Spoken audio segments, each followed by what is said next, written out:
Welcome mga ka-courtside. At isang magandang balita, malaki ang posibilidad na magkaroon ng malakihang pagbabago sa liga, at ito ay literal na pangmalakihan. Unlike kasi noong mga nakaraang taon at seasons, this time, bukas at pinag-iisipan ng mabuti ni Commissioner Willie Marshall at ng PBA, na alisin na ang height restriction rule sa mga import sa liga.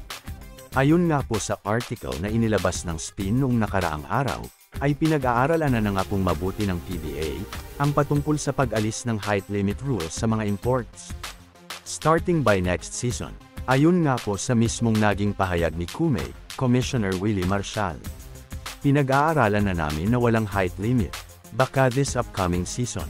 Samantala, dagdag niya pa dyan, ay propose niya nga po sa PBA board na magkaroon ng kumbaga, unlimited height rules sa mga imports, at least sa isa sa dalawang import-laden conference sa isang season, na kung matuloy yan, malaki ang posibilidad na sa Commissioner's Cup yan gawin, so kung baga, wala na yung nakasanayang 6'9" to 6'10" maximum height restriction sa nasabing komperensyang yan.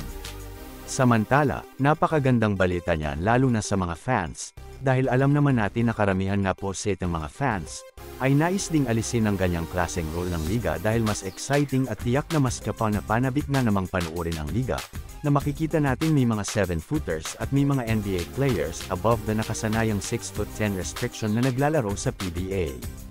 At speaking of NBA players, ang halimbawa na lang dyan, ay ng perhong former NBA players na sina Andre Blatche, at even si Dwight Howard na perhong nagpakita ng interes na maglaro bilang import sa PBA.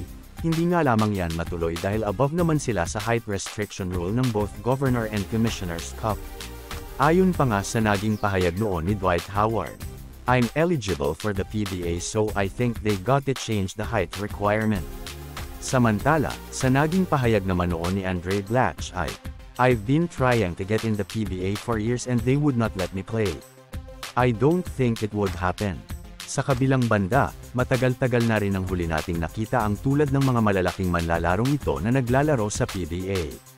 Ang huli, ay noong 2015 pa kasi, kung saan, wala nga po that time, yung tinatawag nating height restriction rules sa mga imports.